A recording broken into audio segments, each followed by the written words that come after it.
ఎప్పుడు పడితే అప్పుడు పూజలు హారతులు నువ్వును. లోపలికి రా.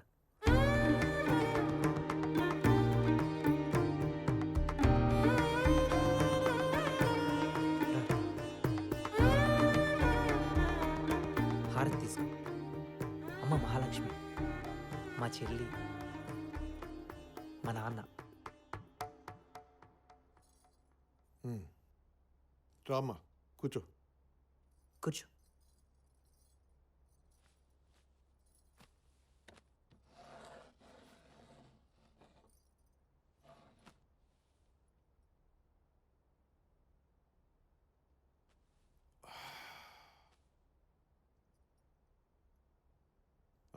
కాఫీ పెట్టు. అమ్మా చాయ్.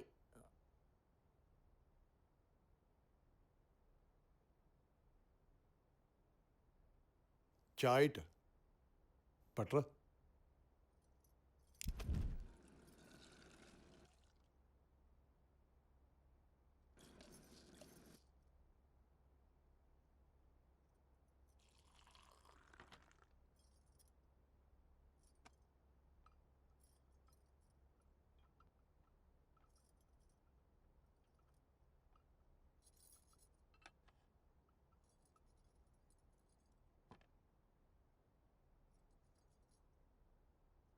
పదేళ్ల క్రితం ఇదే ఛాయ్ కోసం ఓ కొట్టు దగ్గర కూర్చున్నప్పుడు ఓ చిన్న ఆశ కలిగిందమ్మా. అదే వాణ్ణి ఇంతటి వాణ్ణి చేసింది. ఆ ఆశ ఖర్చెంతో తెలుసా? అక్షరాల 6 లక్షలు. దాని ఫలితమే వీడుద్యోగం. ఒక్క విషయం చెప్తాను, ఇక్కడ రాబడి ఉంటే కదా అక్కడ పెట్టుబడి పెట్టేది కదా. అందుకోసం ₹1 కోటి కట్నం ఆశిస్తున్నాను.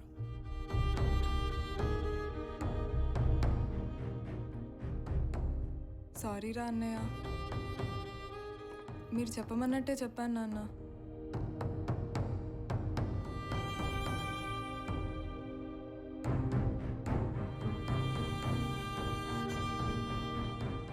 అమ్మాయి బాగుంది, పేరుకు తగ్గట్టుగా మహాలక్ష్మి. అయినా పేరులో ఉంటే సరిపోదుగా, జేబులో ఉండాలి లక్ష్మి. ఇందాకలు నీకు పొరపాటున ఎదురొచ్చిన హారతి మా ఇంట్లో సంప్రదాయం మాత్రమే, మా సంస్కారం మటుకు కాదు. కట్నం తెచ్చే అమ్మాయికే మా సంస్కారాలన్నీ, గడప దాటి వచ్చిన వాళ్ళకి కాదు. నీకిచ్చే స్తోమత స్థాయి ఉందనుకో, అది నీ మార్కెట్లో మూటేసుకొస్తావో మీ ఇంట్లోది మీద వేసుకొస్తావో నీ ఇష్టం. నీకు చిట్టి లెక్కల్లో ఉన్న క్లారిటీ మా వాడికి జీవితం మీద కూడా లేదమ్మా. ఇప్పటిదాకా తీసుకొచ్చిన ప్రతి సంబంధాన్ని క్యాన్సిల్ చేస్తున్నాడు అంటే దానికి కారణం ఏమిటా అని ఓ కంగారు పడిపోయానమ్మా. ఇదిగో ఇప్పుడు కనిపిస్తోంది నిలువెత్తు కారణం. అమ్మా, దీని గురించి అంత తీవ్రంగా ఆలోచించదు. ఆఫ్టర్ ఆల్ గుమస్తాగాని నేనే ₹1 కోటి తెచ్చే కోడలు కావాలి అని కోరుకున్నప్పుడు కూరగాయలు అమ్ముకునేదానివి నువ్వు సాఫ్ట్వేర్ కూడా అని కోరుకోవడంలో తప్పులేదమ్మా, తప్పులేదు.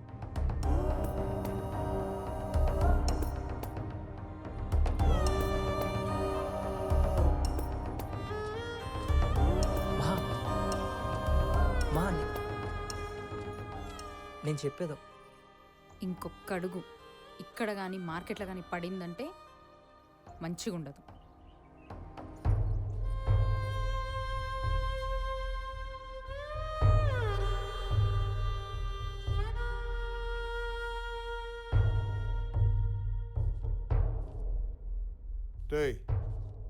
ఎల్లుండి పెళ్లి సంబంధం చూడడానికి వెళ్తున్నాం. మళ్ళీ మార్కెట్ కూరగాయలని అడ్డమైన మాటలు మాట్లాడకుండా నేను చూసిన అమ్మాయిని పెళ్లి చేసుకో, బాగుపడతాను. అర్థమైందా చెప్పింది? ₹1 కోటి కట్నం ఇస్తే ఎవరికైనా ఇచ్చి పెళ్లి చేస్తావు. సారీ, అమ్మేస్తావు. ఎందుకంటే చిన్నప్పటి నుండి నన్ను పెంచి పోషించావు కదా, నా మీద ఇన్వెస్ట్ చేసావు కదా. వీటన్నిటికీ వెలకట్టి వడ్డీ వేసి ఇప్పుడు డీల్ మాట్లాడుకుంటున్నావు. దీన్ని పెళ్ళి అంటారు నాన్న, బిజినెస్ డీల్ అంటారు. నేను చెప్పానా అంతంత ఫీజులు కట్టి నన్ను చదివించమని? అరే ఒక ఫ్యామిలీలో అబ్బాయి పుడితే చాలు ఓ ఎక్స్పెక్టేషన్స్ పెంచుకొని హోప్స్ పెట్టేసుకుంటారు. అవన్నీ తీరకపోతే మళ్ళీ మమ్మల్ని బ్లేమ్ చేస్తారు. ఏంటనా ₹1,00,00,000 కట్నం ఓ షెంటేస్తారు ఎందుకు? మీ ప్రాబ్లం ఏంటి? ఇప్పుడు నా పెళ్ళి ₹1,00,00,000 కట్నం డిమాండ్ చేస్తున్నావు. రేపు పొద్దున దానికి వచ్చేవాడు 1,50,00,000 అడుగుతాడు. అప్పుడు నీ తలలు ఎక్కడ పెట్టుకుంటావు? ఇద్దరం వెళ్ళి రోడ్డు మీద కూర్చోవాలి. మా జీవితాలు మీకు ఇష్టం వచ్చినట్లు బతకాలని మీరు అనుకున్నప్పుడు మా జీవితాలు మాకు ఇష్టం వచ్చినట్లు బతకడంలో తప్పేంటి? ఇదేమైనా వేలం పాట? 1,00,00,000, 2,00,00,000 అని చెప్పడానికి? పెళ్ళి నాన్న, మీకు ఇష్టం ఉన్నా ఇష్టం లేకపోయినా నాకు ఇష్టం ఉండడం ఇంపార్టెంట్. ఎందుకంటే చేసుకునేది నేను, కాపురం చేసేది నేను. నాన్న మీరు తెచ్చిన అమ్మాయిలు రాంగ్ అనట్లేదు, నాకు సెట్ కారంటున్నా. నేను ఒక ఇండిపెండెంట్ అమ్మాయిని పెళ్లి చేసుకోవాలనుకుంటున్నాను నాన్న. ఫైనాన్షియల్ ఇండిపెండెంట్, ఏదైనా ప్రాబ్లం వస్తే ధైర్యంగా స్టాండ్ తీసుకునే అమ్మాయి నాకు కావాలి. అంతేగాని ప్రతిదానికి నా మీద డిపెండ్ అయ్యి నా మీద ఓవర్ ఎక్స్పెక్టేషన్స్ పెట్టుకునే అమ్మాయి నాకు వద్దు. అదే మహాలక్ష్మి అనుకో, తను చాలా ఇండిపెండెంట్ అమ్మాయి. చిన్నప్పటి నుండి తనతో పాటు తన ఫ్యామిలీని కూడా పెంచి పోషిస్తుంది. ఎవడన్నా తేడాగా బిహేవ్ చేస్తే ఎంతమందినైనా ధైర్యంగా ఎదిరిస్తుంది. రేపు పొద్దున నాకు ఏదైనా జరిగితే నా పిల్లలతో పాటు మీ అందరిని కూడా మంచిగా చూసుకుంటుంది నాన్న. అలాంటి అమ్మాయిని పెళ్లి చేసుకుంటే బతికినంత కాలం బర్త్డే లేకుండా ఉండగలుగుతా. నాన్న తను నా వెంట పడలేదు, నేను తన వెంట పడ్డాను. ఎందుకు నీకు చెప్తే అర్థం అవదు? ఛీ!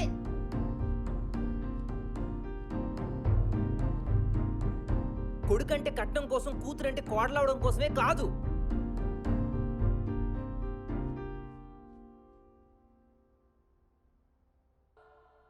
ఇగో తిను. నేను తినా.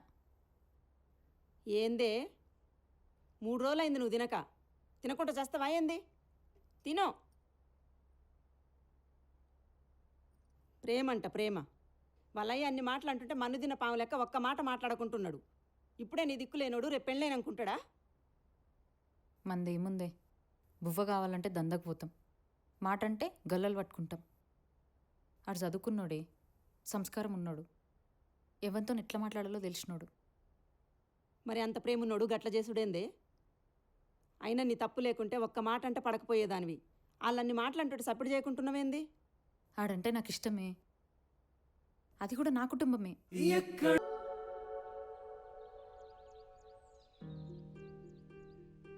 ఏం తెలియని అమ్మాయి దొరికితే పల్లెటూరు ముద్దు అంటాం. అన్నీ తెలిసిన అమ్మాయి దొరికితే దేశ ముద్దురు అంటాం.